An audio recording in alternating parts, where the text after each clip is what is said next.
Pues buenos días a todos. Nos acompañan en la primera mesa redonda de nuestra primera jornada, 3 miembros del Grupo de Trabajo de Psicología Económica del Colegio Oficial de la Psicología de Madrid. Con ellos vamos a intentar abordar la influencia de la psicología económica desde 3 perspectivas diferentes. Desde el área de satisfacción de clientes, Víctor González Campabadal, es psicólogo y sociólogo, nos hablará del impacto que la psicología económica tiene en la investigación del comportamiento del consumidor. Desde el área de gestión de personas, Patricia Martín Gómez, psicóloga en la Dirección de Recursos Humanos, nos describirá la relevancia de la economía de la conducta en la aplicación práctica de aspectos claves que hoy son exigibles en las organizaciones.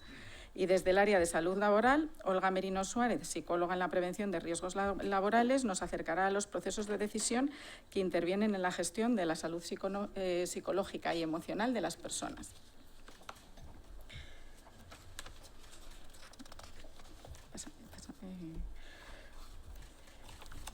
Actualmente, cuando el mundo del marketing ha incrementado su complejidad, poder influir en las decisiones de compra y de fidelización de clientes hace más necesario que nunca comprender cómo se generan estas decisiones.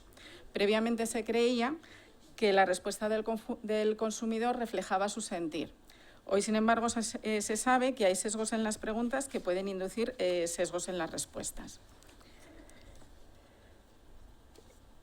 Víctor González Campabadal es licenciado por la Universidad Complutense de Madrid, graduado en Psicología por la UNED, es máster en Neurociencia del Consumidor y máster en Investigación en Psicología. Académicamente se ha interesado por las relaciones entre publicidad e identidad personal. Uno de sus últimos artículos es Yo y otro, la relación entre la publicidad y la identidad personal. Profesionalmente ha desarrollado su carrera en el estudio del comportamiento del consumidor y actualmente dirige el Departamento de Investigación de Toluna, España.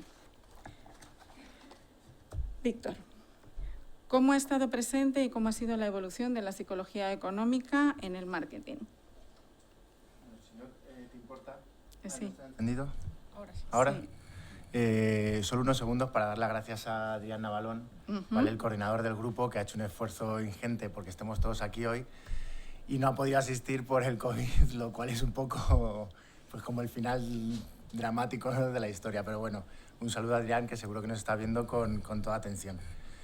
Y bueno, la pregunta un poco en cuanto a la psicología y la economía en el marketing, yo creo que siempre ha estado presente de alguna forma. Siempre, por ejemplo, comentaba Javier Cantera el efecto Kiki Buba, ¿no? Cómo determinadas formas se relacionan con determinadas emociones, cómo formas redondeadas pueden relacionarse más con emociones positivas o de felicidad.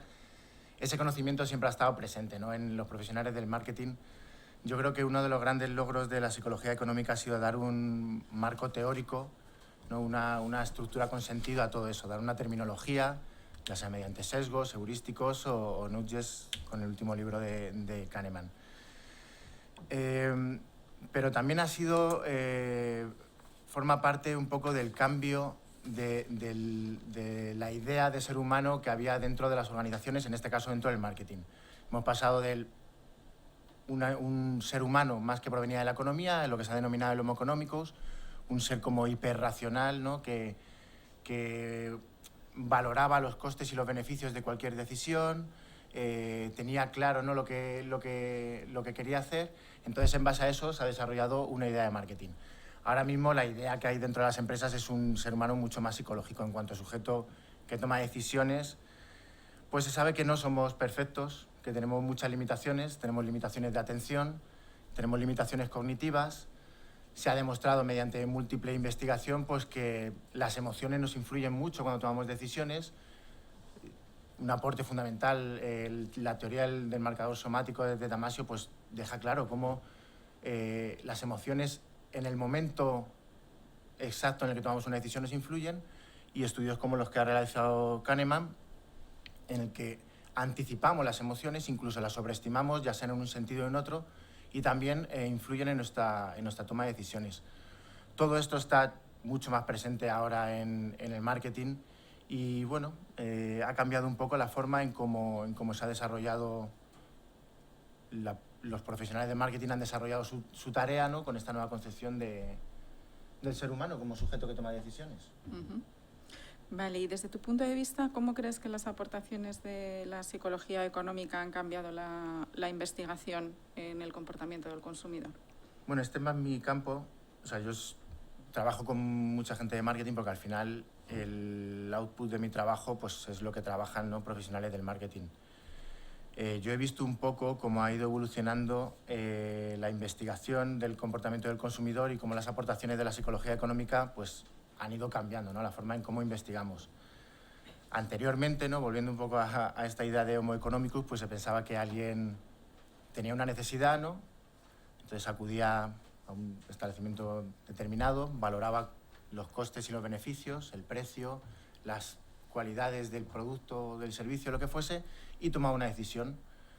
Luego nosotros, como investigadores del comportamiento, pues le preguntábamos por qué había tomado esa decisión y él nos verbalizaba, pues mira, la he tomado por esto, porque es que este es más barato, o es que me gusta, no sé, cómo me veo con esta ropa, etcétera, etcétera.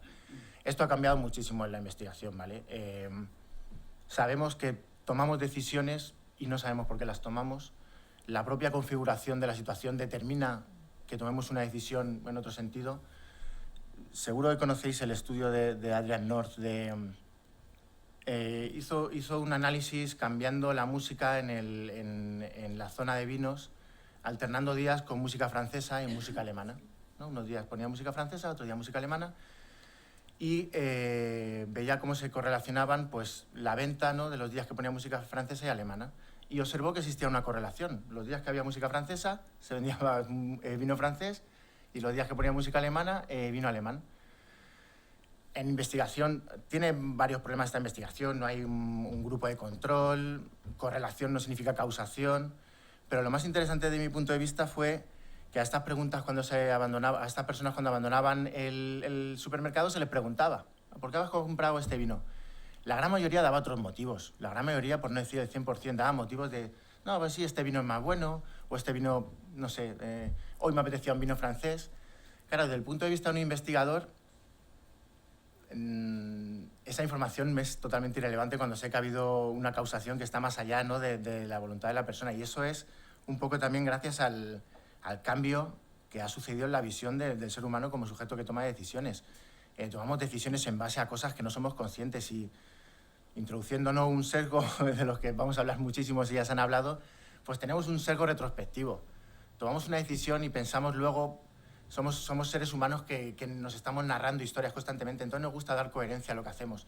No nos gusta que nos digan, mira, tú has comprado este vino porque había música francesa. Eso no es una historia que a nosotros nos gusta escuchar. Nosotros queremos saber pues, que la hemos tomado voluntariamente y además yo quería este vino y me reafirmo en esta decisión. Entonces, como investigadores, pues abre muchas dudas, ¿no? Y complica un poco tu labor como investigador saber que estas cosas pues están influyendo. Y respecto a la investigación propiamente, ¿la economía de la conducta aporta algo en referencia al efecto que tiene no solamente en lo que se investiga, sino también en el propio investigador? Bueno, sí, definitivamente. En la investigación siempre se ha cuidado mucho todos los sesgos que puede introducir un investigador en una investigación. Seguro que habéis escuchado 1000 veces, incluso se demuestra que X psicólogo manipulaba los experimentos para que saliesen estos resultados. Cuando hablamos de sesgos no hablamos de este tipo de influencia directa voluntaria, sino de sesgos que son no controlados, sesgos inconscientes. Cuando hablamos de sesgos de confirmación no es que yo diga, mira, yo quiero que en este estudio salga que la gente compra esto porque es, no sé, egoísta. Son sesgos que yo también sufro como investigador, igual que el sujeto investigado los tiene. Y hay que tener mucho cuidado cuando se investiga porque en las propias herramientas que nosotros creamos como investigadores pueden estar incluidos. Cuando creamos un cuestionario, cuando hacemos el guión de una entrevista en profundidad, nosotros podemos estar incluyendo sesgos. Poniendo un ejemplo muy claro, dos autores, Johnson y Goldstein, observaron, viendo unas gráficas sobre cómo se distribuía el consentimiento en la donación de órganos en países, pues que tenía unas discrepancias gigantes, ¿no? Había países en los que a lo mejor el porcentaje de consentimiento estaba en torno a un 5 o 10% y el porcentaje de consentimiento en otros países estaba en torno a un 90%. Unas diferencias dramáticas. Hicieron un análisis con sus estudiantes por cuáles podían ser los motivos, ¿no? Vieron que incluso países que culturalmente similares tenían unas discrepancias brutales. Creo recordar Suecia y Noruega, pues tenían diferencias de 70 puntos, ¿no? Y al final lo que observaron es que el formulario por el que recogía esta información tenía una diferencia fundamental. En uno de ellos, el texto era: si consientes donar tus órganos, pues una vez fallecido, marque esta casilla, y en otros países era: si no consiente donar sus órganos una vez fallecido, marque esta casilla. Desde el punto de vista del homo económicos o del ser humano que toma decisiones de la economía, es imposible explicar esto. Es imposible, o sea, no puede ser, bueno, sí, es que no quería apuntarlo, pues que coger el boli, que vaya rollo.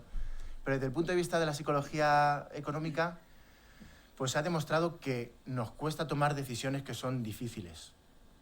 Y cuando estamos ante una decisión que es muy difícil, el valor por defecto nos influye mucho.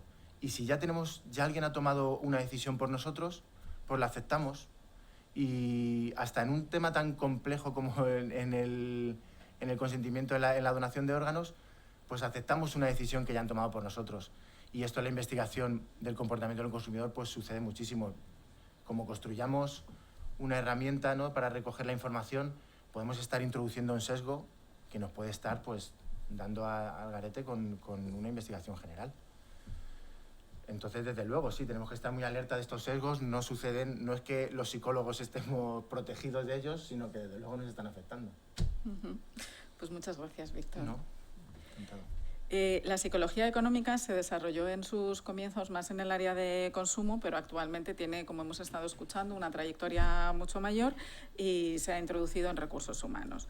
Entonces, dentro del amplio espectro en el que puede centrarse la psicología económica, dentro del ámbito de la gestión de personas, vamos a intentar abordar algo práctico que se ha convertido en exigencia dentro de la dirección de recursos humanos de cualquier tipo de organización, y para ello contamos con Patricia Martín Gómez. Ella es licenciada en Psicología por la Universidad de Salamanca, es máster en Dirección Estratégica de Recursos Humanos, lleva más de 15 años de experiencia profesional en los sectores legal y financiero, tanto a nivel nacional como a nivel internacional, y actualmente es responsable del área de recursos humanos del Observatorio de Economía de la Conducta y senior Human Resources Business Partner en Hogan Lovells. Así es que bienvenida, Patricia. Gracias. ¿Cómo crees tú que ha evolucionado la psicología económica en las áreas de talento y cultura organizacional? Lo primero, quería comenzar igual que ha comenzado mi compañero Víctor, bueno, agradeciendo tanto al colegio y sobre todo a Adrián, pobre, que no está aquí y Cierto. le ha dedicado mucho tiempo, esfuerzo y Ilusión. que realmente ilusión, hablamos de ilusión, que bueno, pero está aquí, me consta que está por ahí muy pendiente, así que le mandamos un abrazo enorme. Porque de verdad es la columna vertebral y sin él esto muy probablemente no hubiese sucedido. Bueno, como comentaba mi compañero Víctor, dentro de la psicología y la economía, sobre todo la psicología económica, comenzó, bueno, dentro del ámbito del consumidor sí que está más evolucionado, honestamente, no lo es tanto en el ámbito de recursos humanos, aquí grandes profesionales de recursos humanos y así lo sabemos. De hecho, estamos en este primer momento, me gustaría comentar un poquito el estado del arte, si me permitís la expresión de cómo está en este caso en el área en el que yo llevo trabajando mucho tiempo, que es entre todos nosotros recursos humanos. Bueno, los primeros pasos, como en muchos otros ámbitos, fueron en Estados Unidos en las últimas 3 décadas del siglo XX, muy ligados sobre todo al ámbito de la motivación, de la productividad de la propia compañía, de los empleados, bueno, de las personas trabajadoras, que los empleados ya terminó personas trabajadoras. El gran empujón real, y digo empujón entre comillas porque me gustaría comentar un pequeño este término que sí se usa mucho en Estados Unidos, no tanto en España, pero ya estamos con ello, fueron los trabajos de Kahneman, como en tantas otras circunstancias que aquí se han comentado ya anteriormente, pues muy ligados sobre todo a la toma de decisiones en estas situaciones de incertidumbre, en el ámbito, en este caso, profesional. También ligadas a la psicología del pensamiento, pensar rápido, despacio. Luego venimos a Europa, bueno, aunque hay que decir que Kahneman y Tversky, como muchos sabéis, y si no lo sabéis yo os lo digo yo, en realidad son europeos, ellos son ciudadanos, son judíos, se marcharon a Estados Unidos con la Segunda Guerra Mundial y han ejercido allí su ámbito profesional, pero en realidad son europeos ambos dos. En Europa lo primero que conocimos dentro del ámbito de la gestión del talento viene ligado quizá también por el idioma, sobre todo en Reino Unido. Veis ahí que en el 2010 marcado que se creó el BIT, el Behavioral Insight Team, que es básicamente una organización, trabaja en el ámbito público, pero también tiene mucha conexión con lo privado dentro del, el primer ministro Cameron, que si en lugar de centrarse en el Brexit hubiese dado más ámbito a estas cosas, igual les iba mejor a día de hoy. Pero bueno, en Francia, que también hay una unidad propia, que es la NH Unit, que dirige el profesor Sinclair, Eric Sinclair, que también está muy ligado tanto en el ámbito público como privado, y bueno, en Holanda 3/4 de lo mismo. De hecho, en Holanda se han hecho experimentos muy curiosos que os animo a que busquéis, porque hay uno de una mosca en Schiphol muy conocido. En España, centrándonos ya en el ámbito más local, pues os soy muy honesta, yo me he dedicado una temporada a buscar ese estado del arte, que por aquí algunos lo saben y me han oído varias veces, y honestamente no he encontrado prácticamente nada. Me dicen por ahí que si alguien lo sabe, por favor que me lo dé o me lo facilite, porque yo encantada de leerlo y estudiarlo. Nos basamos en la psicología del consumidor y la psicología social del profesor Quintanilla, nuevamente, que ya les ha mencionado.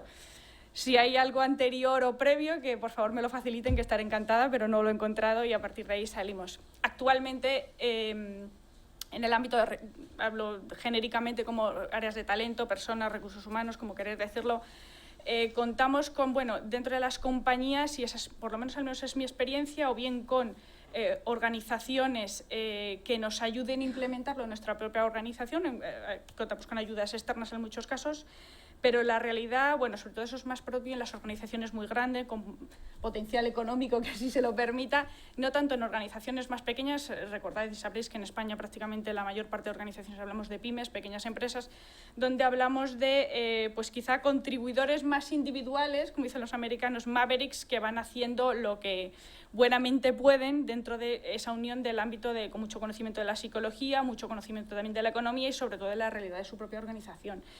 Me gustaría también comentar ahora un poquito, bajarlo a la tierra dentro de cómo hacerlo más tangible en la realidad de hoy, si eres tan amable, más o menos. Muy bien. ¿Qué nos dice entonces la psicología económica sobre el fenómeno de la gran renuncia? Pues es lo que iba precisamente a comentar ahora, aquí. Bajándolo a la tierra, la realidad ya muy básica, vamos de lo más general a lo más particular y que estamos ahora. Todos conocéis el fenómeno de la gran renuncia, y es que las estadísticas que mi compañera Olga seguro que también maneja como yo, es que es una realidad. El número de bajas voluntarias tanto en Estados Unidos como en España, que en España no era tan habitual, pero en los últimos 20-21 años, como podéis ver, se ha disparado la cifra desde que tenemos los registros. Y lo que estamos viendo los profesionales con conocimientos en psicología y economía, esta gran renuncia, en una estadística que he recibido recientemente, es que el 40% de las personas trabajadoras no cambia por un salario. Es muy poco habitual que se cambien por 1.000 euros más, 2.000, 3.000, sino las personas se cambian por injusticia en comparación. ¿Por qué las condiciones de mi igual son mejores que las mías? Lo que te motiva, volvemos a la motivación de ese cambio, lo que te hace dar el paso y tomar la decisión, es el sentimiento de injusticia. Hablamos aquí, que dentro de la psicología se conoce mucho, no tanto quizá ya en la empresa, y por eso he querido introducirlo, el principio de equidad. Hay que ser, en la medida de lo posible, lo más equitativo. ¿Por qué? Porque, insisto, ese sentimiento de injusticia es lo que nos va a motivar al cambio. Hay algo más fuerte y potente que un sentimiento de justicia, que a todos nos enerva y nos lleva ahí esa emoción que nos va a hacer tomar la decisión, y va a estar influenciada sí o sí por sentimientos y emociones más que por razonamiento en muchos casos, como comentamos anteriormente. Volvemos a unir psicología y economía, que es de lo que estamos hablando toda la mañana. Hablamos de retribución, monetización, ámbito económico, todos tenemos que pagar una hipoteca o un alquiler, comparado con un ámbito mucho más intangible, como es la flexibilidad. Hablamos nuevamente de confianza, compromiso. ¿Quién conoce cómo funciona la confianza, el compromiso? El ámbito de la psicología económica, en muchos casos, estamos ligando ambos campos. Lo mismo, dentro de la gran renuncia incide muchísimo la psicología de la motivación. la misión profesional. Las personas trabajadoras a día de hoy se cambian, como hemos dicho, por este sentimiento de justicia y también por una búsqueda de una nueva misión profesional. Ya nos importa cada vez más no tanto a qué me dedico yo, sino a qué se dedica mi organización. Yo quiero trabajar en una organización con sentido y que realmente a mí ese sentido esté de acuerdo con digamos, lo de como bueno, que quizá el día en la que estoy ahora mismo pues no lo es tanto. Y también por un sentimiento de logro profesional, no tanto a lo mejor una organización digamos, en escala hacia arriba y llegar a ser el gran director general, socio o en función de la organización, sino ese sentimiento de autorrealización con lo que yo estoy haciendo como profesional. ¿Vale? No obstante, obviamente, honestamente, introducir esto pues, no es sencillo, no os voy a mentir a las organizaciones, ¿eh? ¿Con qué barreras te encuentras en el área de talento para introducir los principios entonces de psicología económica? Pues básicamente me gustaría comentar, bueno, dentro de las barreras a las implantaciones que tenemos, son dos, me gustaría dividirlo en dos básicas. Las barreras psicológicas, ya comentadas aquí, sesgos derivados del uso de heurísticos en muchos casos, status quo, se ha hablado de pensamiento grupal, aversión a la pérdida y de muchos otros. Y también barreras organizacionales, económicas. No todas las empresas tienen el pulmón económico de poder implementarlo o de contratar profesionales externos que te apoyen en ello. O quizá la dirección de las organizaciones no siempre lo ven como ese retorno económico que en todo caso que seguro quieren tener. Un tema que me gustaría mencionar aquí, que no siempre lo leo y para mí es muy, muy relevante, son los retos ligados a la experimentación y sobre todo la ética profesional. Experimentar en ciertos entornos muy controlados, bien universitarios o lo que sea, siempre es complejo, pero digamos tienes unas variables que puedes controlar. En las empresas hablamos de personas trabajadoras donde se juegan su presente y su futuro en muchos casos, sino el de suyo propio, el de sus familias. Y también su ámbito personal. Ojo, para mí la ética profesional es vital. Siempre y en todo caso. Y desde aquí creo que se debe hacer mucho énfasis en este ámbito, que no siempre lo leo en artículos y en cuestiones, pero para mí es muy, muy relevante. Y también en muchos casos desconocimiento de la materia. Lo comentabais aquí, lo comentaba antes Javier Cantera. En las universidades yo no estudié psicología económica. De hecho, al profesor Quintanilla lo he conocido ya cuando hacía años que había abandonado la universidad. Afortunadamente, a día de hoy ya hay muchos más estudios, muchas más universidades, escuelas de negocios y muchos ámbitos, tanto públicos como privados, que promocionan este ámbito. Así que yo me gustaría seguir incidiendo en ello porque creo que hay mucho, mucho por hacer. Me gustaría comentar aquí un poquito, porque bueno, sí, en las organizaciones tenemos la intención, en muchos casos, de poder implementar la psicología económica en nuestro ámbito de talento, en este caso, pero hay que pasar a la acción. Para todos es conocido ese gap entre la intención y la acción. Aquí me gustaría mencionar 4 puntitos muy sencillos que realmente funcionan, sobre todo el último de ellos. Es que cuanto más fácil hagamos la estrategia y la implementación, más probabilidades hay que funcione. Si encima lo hacemos de forma personal o que impacte con una relevancia en el nivel profesional como reconocimiento, pues también lo hacemos nuestro, lo interiorizamos y por lo tanto es más fácil que actuemos en ello. Si conseguimos ligarlo de una u otra forma a la compensación, otra motivación más para llevarlo a cabo. Y finalmente me gustaría hablar de un término que he mencionado anteriormente, como son los empujones. Aquí en castellano se tradujo como también acicates, viene del inglés nudge. Y os voy a comentar un momento muy rápido. Bueno, el término, la teoría como tal, fue acuñado inicialmente por Richard Thaler. En su teoría del empujón, ya te digo, aquí lo he traducido un poquito como acicates. Permitidme leer una cita expresa que tanto él como Cass Sunstein dicen en su libro y así lo determinan, que es que el objetivo con estos empujones es influir en las decisiones de la gente de una manera tal que quienes eligen se encuentren en mejor situación para juzgar por sí mismos. Ellos trabajaron mucho en el ámbito privado sobre todo y siguen en ello en los planes de pensiones y de ahorro. De hecho, Thaler, que Álvaro lo sabe que le veo por ahí como yo, en breve lo tendremos por España, así que si tenéis la oportunidad de verlo andará por Castilla y León, que aquí ya somos varios, así que no sé muy bien exactamente qué vendrá a beber vino también probablemente. Me gustaría comentar 4, porque la quinta ya se lo voy a dejar a mi compañera Olga, aplicaciones muy prácticas que estamos llevando a cabo en las organizaciones. Y os pongo los ejemplos porque creo que dando ejemplos de la realidad del día a día de los profesionales de recursos humanos es como mejor se ve esta implantación directamente. Por ejemplo, los procesos de incorporación. Aquí me gustaría mencionar un término que es la arquitectura de la elección, adhesión de los seguros médicos de vida. Honestamente, cuando alguien se incorpora, una persona trabajadora o cualquiera de nosotros, a una nueva organización, en ese proceso que en inglés, de acogida, onboarding en inglés, o sea, es tal el volumen de información y la emoción que tenemos en esas primeras semanas que la carga cognitiva es tal que no nos permite a lo mejor pensar en ciertos momentos con claridad. Imaginaos si encima llega la de recursos humanos o el de recursos humanos y te dice, oye, tienes como nuevo empleado 3 días para responderme si quieres ser adherido o no al seguro de vida. Muy probablemente jamás respondas porque la carga cognitiva es tal que no te va a permitir razonar. ¿Qué hacemos desde las organizaciones? Facilitar mediante esta arquitectura de la elección el alta automática, siempre dejando la voluntad al trabajador de salirse de la adhesión. Es decir, ¿por qué? Porque este tipo de seguros, tanto médico como de vida, por ejemplo, este es el ejemplo más práctico que he encontrado, siempre son beneficiosos para ambas partes. Entonces, consideramos que si de base están adheridos, lo van a mantener. ¿Que voluntariamente quieren rechazarlo? Por supuesto pueden, siempre hay que dejar la voluntad, pero muy probablemente a largo plazo sea un beneficio de ambas partes. Y es un pequeño empujón que le damos al empleado y le ayudamos en esa primera semana, que no siempre es sencilla. Por ejemplo, los programas de formación, escoger a la hora de comunicar al correcto transmisor. Cuando recibimos comunicaciones de esta es la nueva formación de la semana que viene, no es lo mismo que te lo mande la profesional de recursos humanos que estimado persona trabajadora, compañero o compañera, vente a la formación. A que sea una persona muy relevante y que te mande una comunicación y que diga, ¿vas a estar conmigo en esta formación? Pues ese correcto transmisor es un pequeño empujón que ayuda mucho a las organizaciones a estar, al igual que el seguimiento, enviar recordatorios. En las evaluaciones de rendimiento que muchas de las organizaciones, ahora mismo a final de año es el momento, tanto de presupuestos como de evaluar el rendimiento de los profesionales, cómo enviamos las comunicaciones a nuestros compañeros y compañeras. No es lo mismo de mandar el típico correo, que ya he dicho en algún otro ejemplo, de os recordamos, estimados compañeros, que en 15 días vence el tiempo, el plazo para cumplimentar vuestra evaluación anual, a enviar una comunicación y decir muchísimas gracias al 80% que ya lo habéis cumplimentado y animamos a ese pequeño 20% en estos 10 días lleguen a cumplimentarlo. Por lo tanto, es un pequeño empujón que funciona.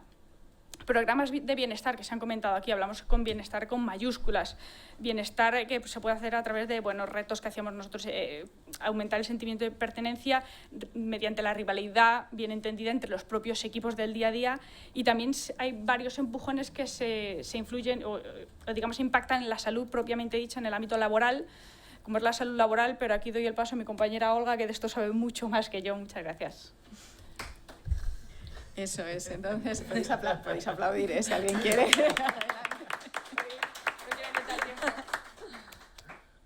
Bueno, pues entonces en salud laboral y desde el área de prevención de riesgos laborales se puede facilitar el proceso decisional necesario para lograr una mayor eficiencia en la gestión de la salud psicológica y emocional de las empresas, y para ello Olga Merino Suárez, que es psicóloga y diplomada en fisioterapia, máster en investigación en psicología, técnico superior de prevención de riesgos laborales en sus 3 especialidades.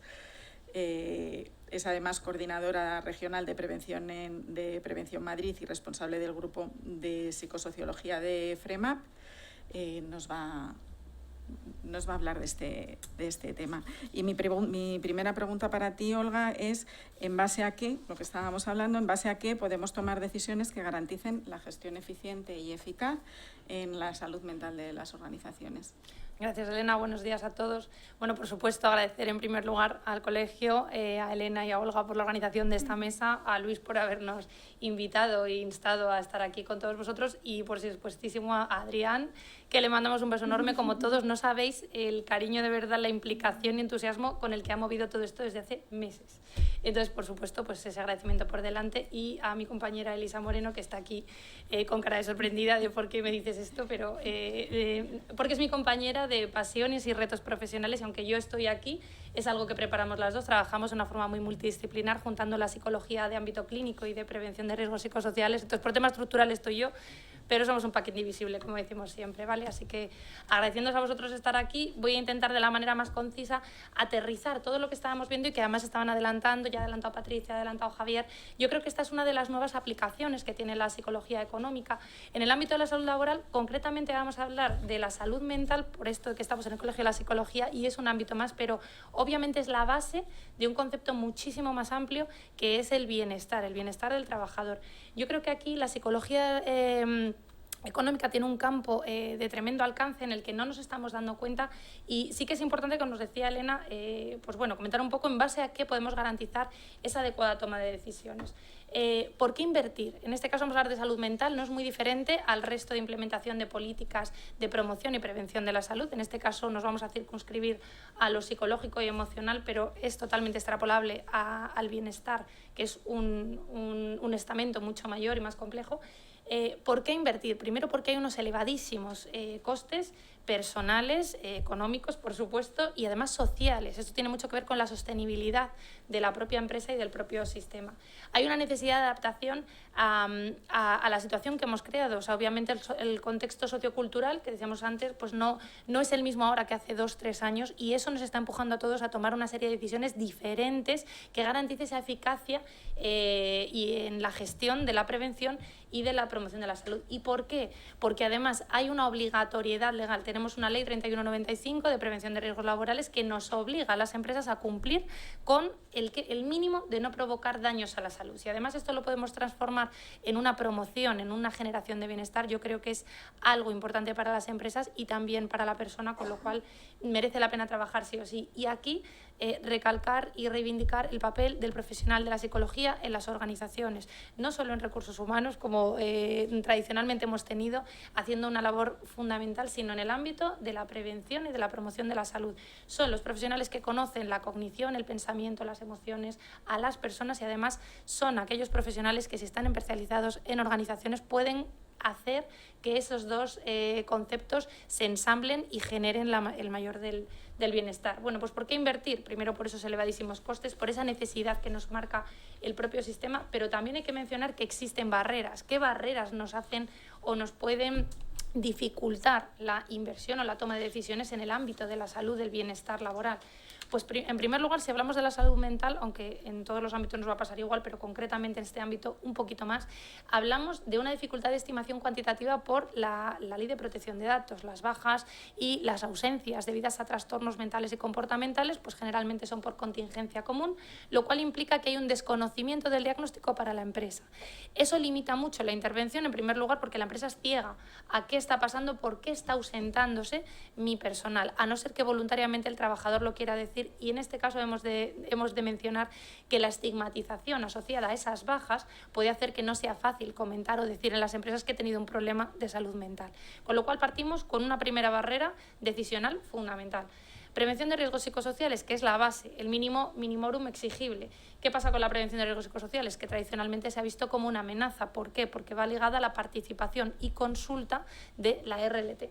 Con lo cual, esto ya desde recursos humanos y desde las organizaciones nos supone una inicial barrera que, bien gestionada y bien acometida, no tiene por qué tener ningún tipo de problema, pero sí se ha visionado tradicionalmente como algo que a mí me dificulta el poder trabajar, porque ya supone que temas tan íntimos, tan delicados como las condiciones organizativas van a estar expuestos a tela de juicio en el ámbito sindical.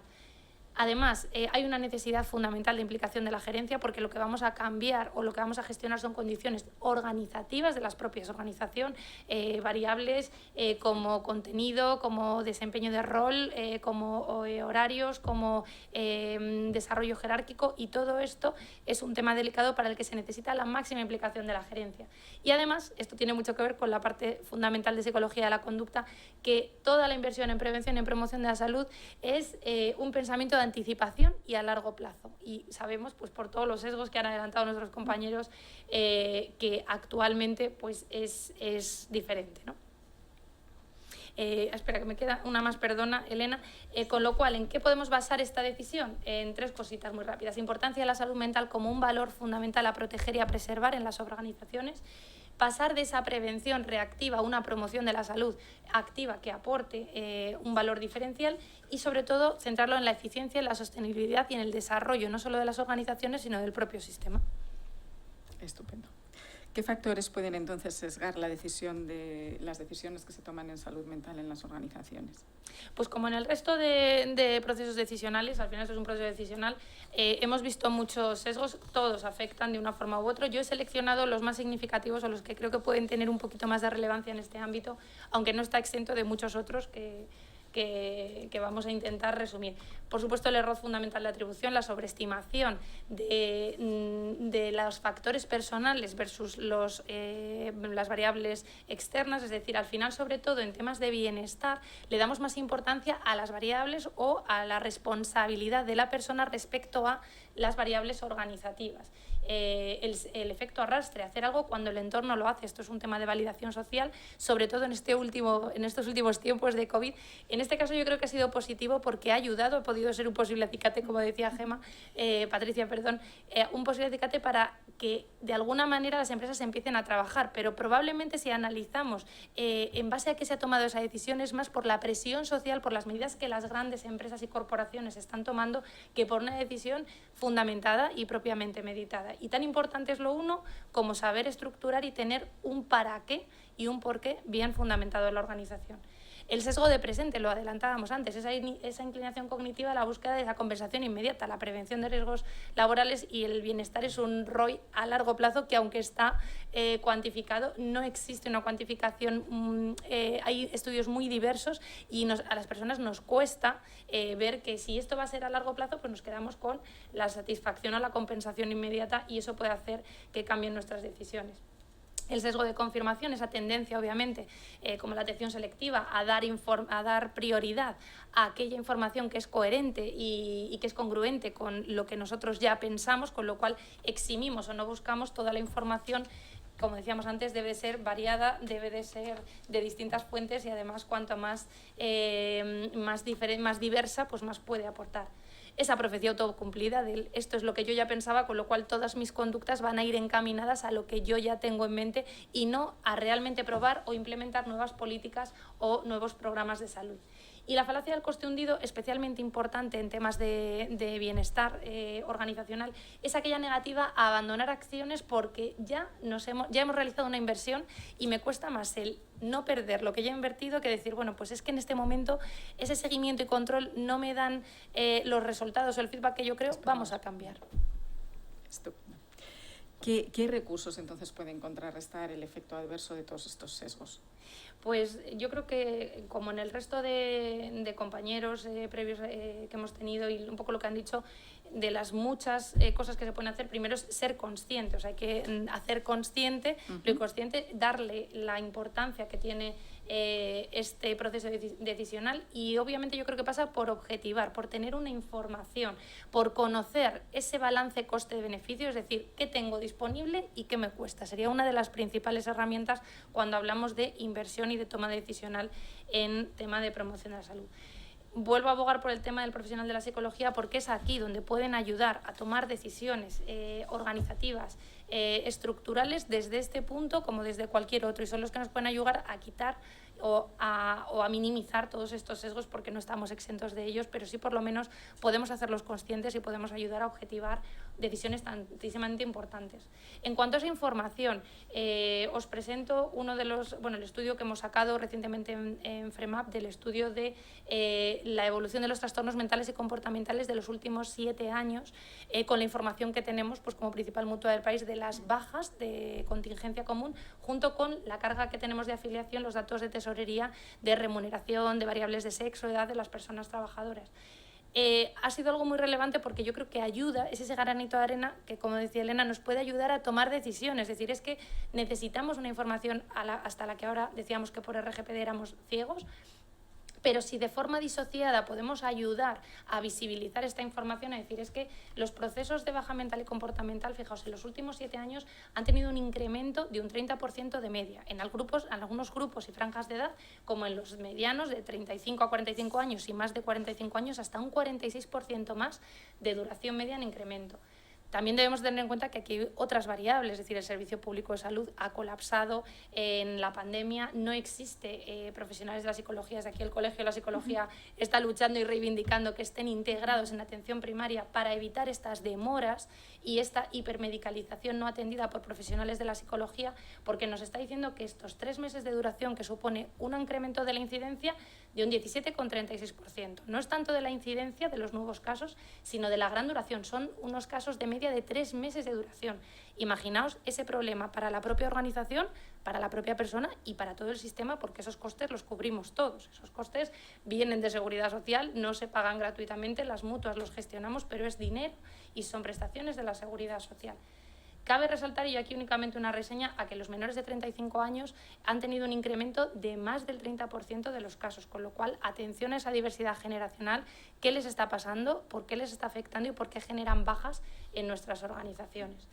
Resumen, supone la segunda causa de días de baja por incapacidad temporal, un 6,5 de casos, pero el segunda causa después de los trastornos musculoesqueléticos, y cada coste medio a la empresa, ojo, lo que le está costando a la empresa puro y duro que un trabajador esté de baja en esos 3 meses, solo por la cotización a seguros sociales y los días que tiene que pagar por contingencia común son 2.000 euros de media. Obviamente depende de las bases reguladoras. Yo creo que esta información ya es relevante para decir, oye, merece la pena trabajar, porque si soy ciego a esto probablemente no voy a invertir ninguno de mis recursos ni de mis esfuerzos. Si además de esto tengo en cuenta recursos disponibles, yo os traigo los que tenemos FREMAP y el Colegio de la Psicología por alusión, pero hay muchísimos, y de entidades públicas, de organismos, de fundaciones. Son materiales divulgativos para facilitar información y concienciar a la población sobre la salud mental y sobre qué herramientas de gestión psicológica y emocional tienen a su disposición. Yo creo que un poco dentro de toda esa dificultad de toma de decisiones, pues el aterrizarlo, ¿no? Y decir, oye, esto te cuesta, esto tienes a tu disposición, ese balance coste-beneficio, pues puede hacer que las decisiones sean un poco más a favor de lo que objetivamente se necesita. Gracias. Nada. Pues vamos a abrir ahora el turno de preguntas. Si tenéis preguntas genéricas para cualquiera de los miembros de la mesa o específicas para alguno de ellos, vamos a empezar por los que estáis aquí presentes y luego seguiremos con las que tenemos online. Ahí sí, Olga, ahí.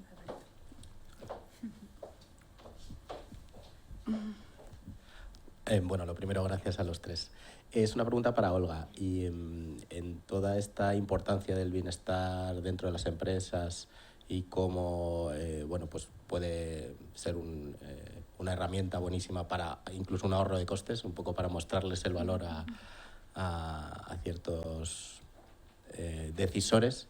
¿Qué tipo de iniciativas nos puedes, no sé si conoces algunas de éxito, pues qué iniciativas se han hecho en algunas empresas que tú conozcas para mejorar ese bienestar interno de los empleados dentro de una empresa? Pues muchas gracias por la pregunta. Yo creo que es interesante porque al final lo que hacen las empresas, más allá de ese efecto de lo que todos los demás hacen, lo vamos a hacer, pero sí que nos pueden dar ideas para ver de qué cosas pueden tener éxito y a lo mejor no nos estamos dando cuenta. Obviamente, primero, todo el tema de gestión de recursos humanos y de compensación del empleado es fundamental, pero actualmente una de las cosas que, sobre todo desde la pandemia, más están solicitando y demandando las empresas es ese servicio de atención psicológica que nunca jamás antes se había planteado, quitando empresas residuales.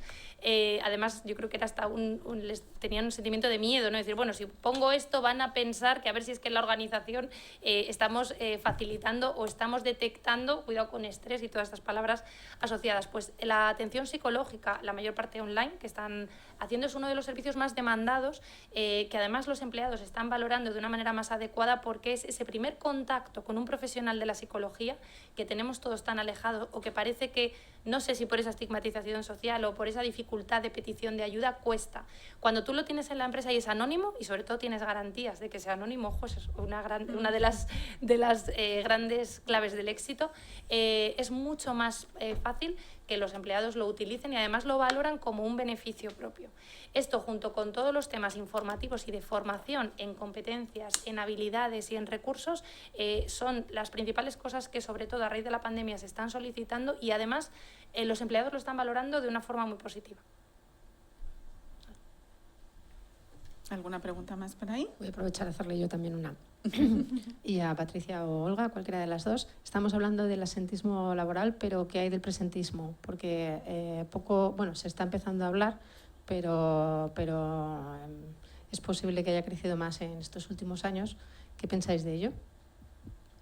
¿Quieres? No, sigue. Vale. Bueno, pues a ver, es verdad que además está en auge, todos los medios de comunicación yo creo que se están haciendo eco de estudios, hace falta más investigación, pero es cierto que yo creo que igual que trabajamos o analizamos o estudiamos esa cognición o esa emocionalidad en la ausencia, también hay que estudiarla en la presencia.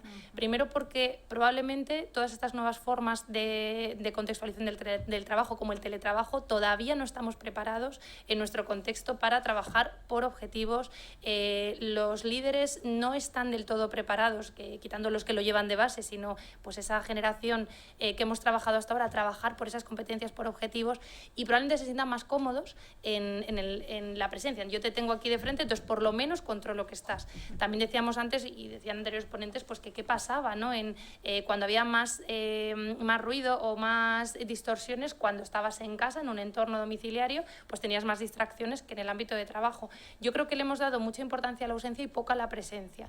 Para mí, esa renuncia silenciosa de la que tanto se hablaba, ¿no? y nos adelantaba Patricia, totalmente de acuerdo, súper interesante. Es decir, ¿qué pasa con los que se quedan? Para mí tan importante es un programa de acogida empresarial como de mantenimiento y de despedida, porque puede ser ese mismo momento de desconexión, de ese momento en el que deja de haber una implicación con los valores de la empresa, con el sentimiento de pertenencia. ¿Qué está pasando con el sentimiento de pertenencia a la empresa? De verdad, Lisa, lo hemos hablado miles de veces en esos cafés en el que arreglamos el mundo entre nosotras. ¿Qué pasa con el sentimiento de pertenencia de las personas a la empresa en estos nuevos contextos en los que las generaciones, tanto nuevas como antiguas, ojo, estamos pidiendo esa teletrabajo, conciliación? ¿Está afectando o no? Y yo creo que sí que está afectando, eso es una opinión personal, pero creo que los estudios cada vez indican más que algo pasa y hay que profundizar. No sé si Patricia quería... No, totalmente de acuerdo. Efectivamente, dentro de los departamentos de talento lo vemos. O sea, si ya lo elevamos mucho, incluso, bueno, en el propio foro de Davos plantea que estamos ante la cuarta revolución industrial.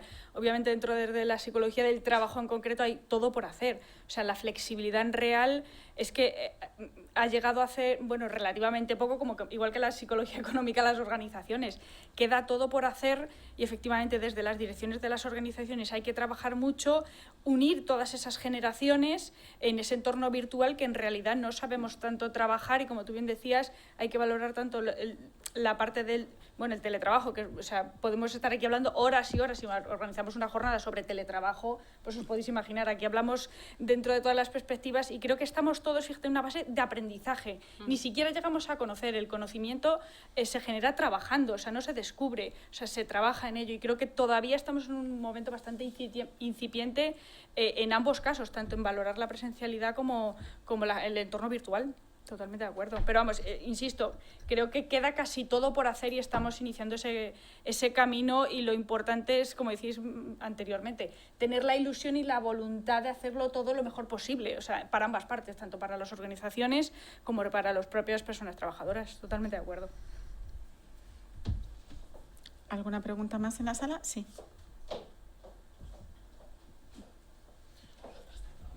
Bueno, muchas gracias por estas brillantes intervenciones de los tres.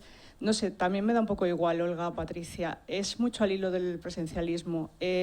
Estamos en un momento paradójico en el que la desconexión digital parece que está tan presente, pero está tan ausente. Sobre todo entre los grandes líderes de las empresas, ¿no? y los responsables.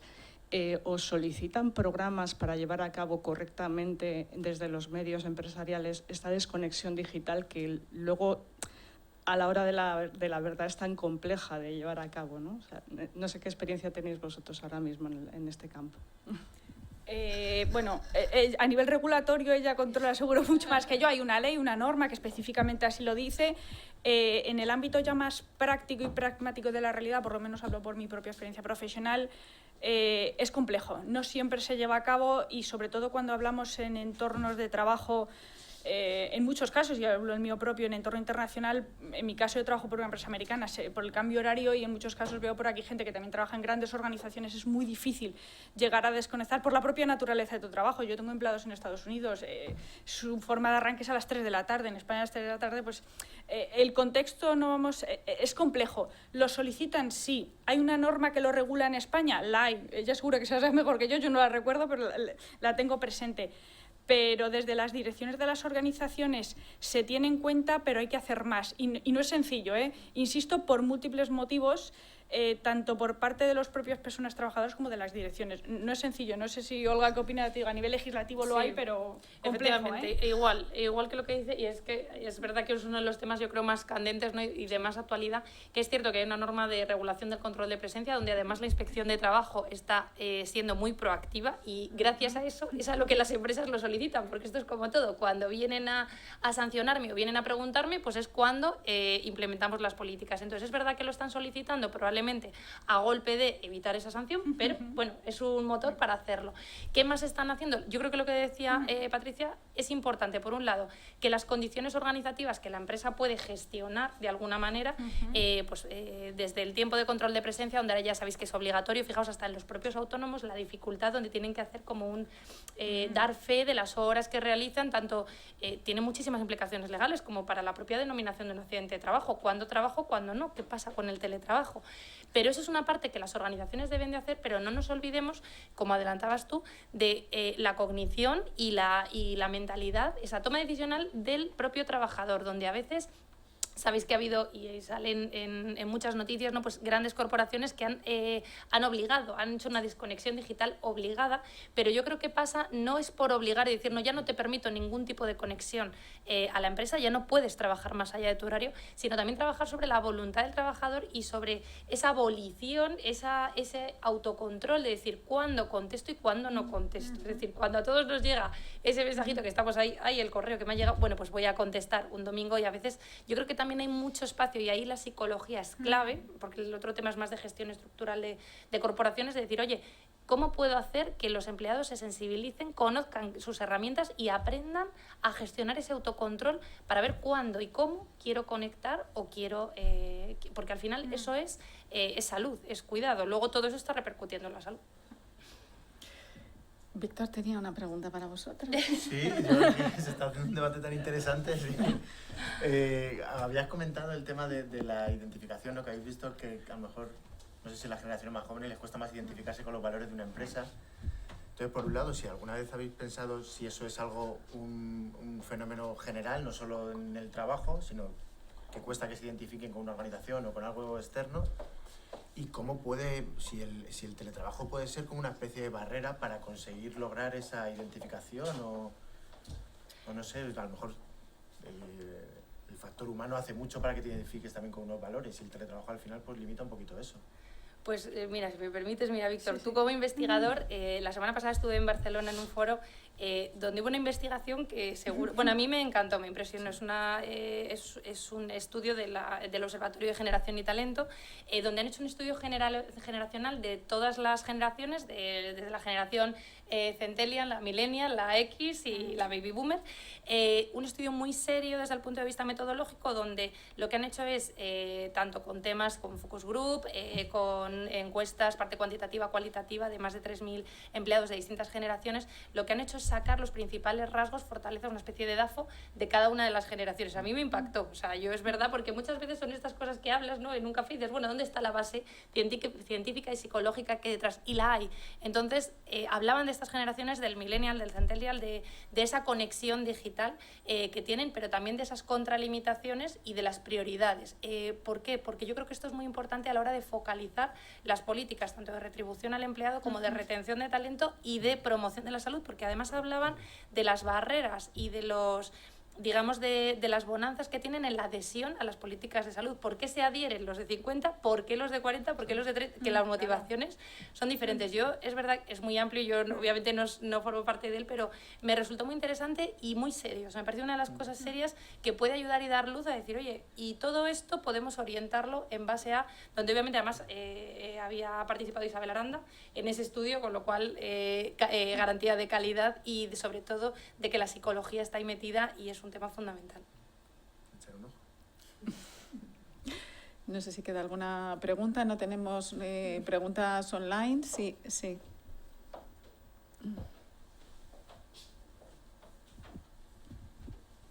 Esta sería una pregunta para Víctor.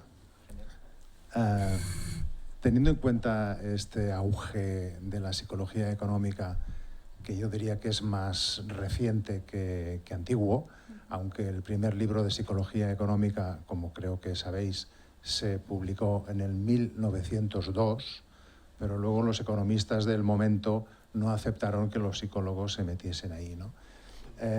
Teniendo en cuenta entonces este auge de la psicología económica, que ha hecho, por ejemplo, que las AMPAs, las sociedades de padres de críos que están en escuela, se preocupen por la atención económica de sus hijos, que no tienen demasiada consideración sobre lo que es el dinero, teniendo en cuenta también que, supongo que lo sabéis, cada vez más en lo que es la gestión del patrimonio, en donde había sobre todo abogados y economistas, ahora hay psicólogos, porque el abogado y el economista no se fía del jefe del patrimonio, de hasta qué punto va a ser una persona que se arriesgue o no se arriesgue. Entonces yo, entrando en lo que es la investigación al consumidor, lo que sí quisiera preguntarte es, teniendo en cuenta que hasta el momento el beneficio de las investigaciones de mercado han ido siempre para el proveedor, que es el cliente, que es el que paga, sí, y no para el consumidor, sí, ¿en qué medida en el mundo de la investigación de mercado, del consumidor, ha podido emerger una cierta mayor preocupación por el consumidor?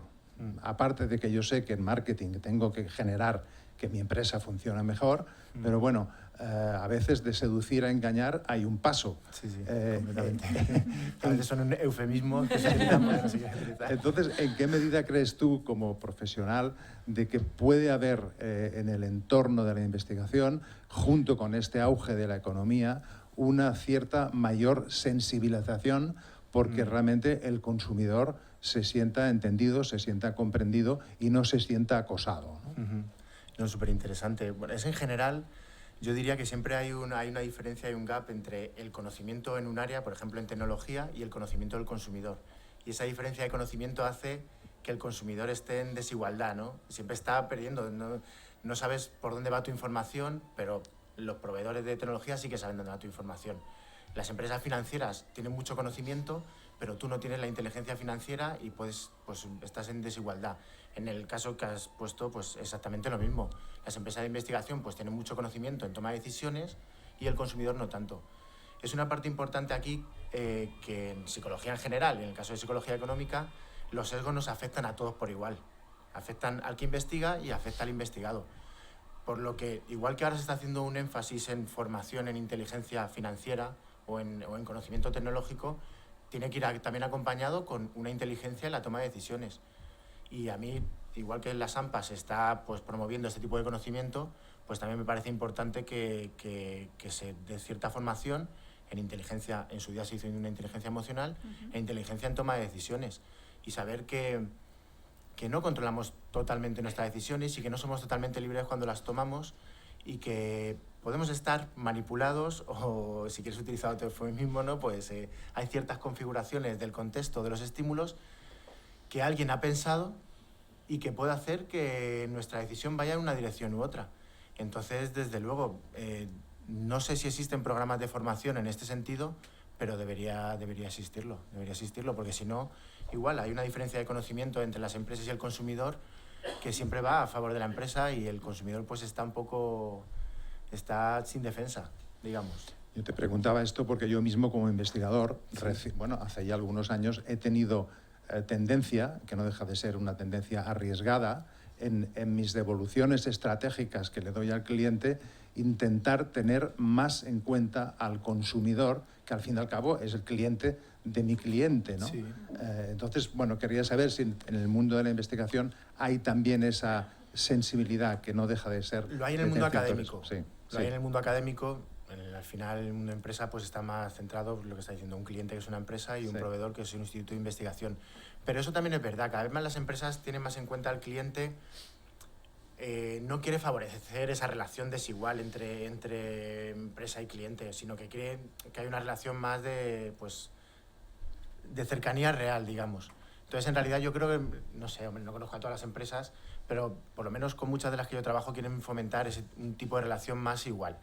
No quieren pues, tener un conocimiento de cómo funcionan las tomas de decisiones para aprovecharlo en ese sentido y modificar la conducta en el punto de venta y que, pues lo que tú dices, puede tener una orientación un poco perversa, ¿no? Un poco perversa y eso. Y más en cuenta si tenemos lo que hemos estado hablando, que nosotros tomamos una decisión, no somos conscientes de todo por la que lo hemos tomado, pero nos damos una respuesta a nosotros mismos. Entonces, quedamos satisfechos. Y si alguien nos dice que hemos sido manipulados, pues no nos gusta escuchar eso y además no lo creemos. Entonces parece como la situación perfecta, ¿no? Para que una empresa se aproveche y un cliente pues, pueda seguir. Sí, porque es difícil decirle a tu cliente, compra lo que necesites, sí. Y no forzosamente. A mí cuesta mucho sí, decir eso, ¿no? Pero a veces la ética hace que vayamos por ese camino, ¿no? Gracias al auge de la psicología económica. Sí, no, pero desde luego hay que hacer un énfasis también en el consumidor. En relación a esto, yo os comparto que en el COP hay un grupo de trabajo que está promoviendo que la educación psicológica se convierta en una asignatura del currículum escolar, lo que nos va a dar mucha formación, o sea, lo que en el futuro dará mucha formación para salud psicológica y para bienestar, pero también en este ámbito en el que nos estamos desempeñando, en todo el tema de pensamiento y razonamiento. Tenemos un par de preguntas que nos han entrado online, pero estamos ya en tiempo de descuento. Entonces, como vamos con un poquito de retraso, hay una dirección de correo electrónico que es psicoeconomia@cop.es y todas las preguntas que os hayan podido quedar en la sala o que estén online esperando las podemos responder desde ahí. Sin más, muchísimas gracias a los tres, ha sido un auténtico placer, yo creo que todos hemos aprendido y bueno, vamos a pasar ahora al descanso y continuamos en 15 minutitos. Muchas gracias.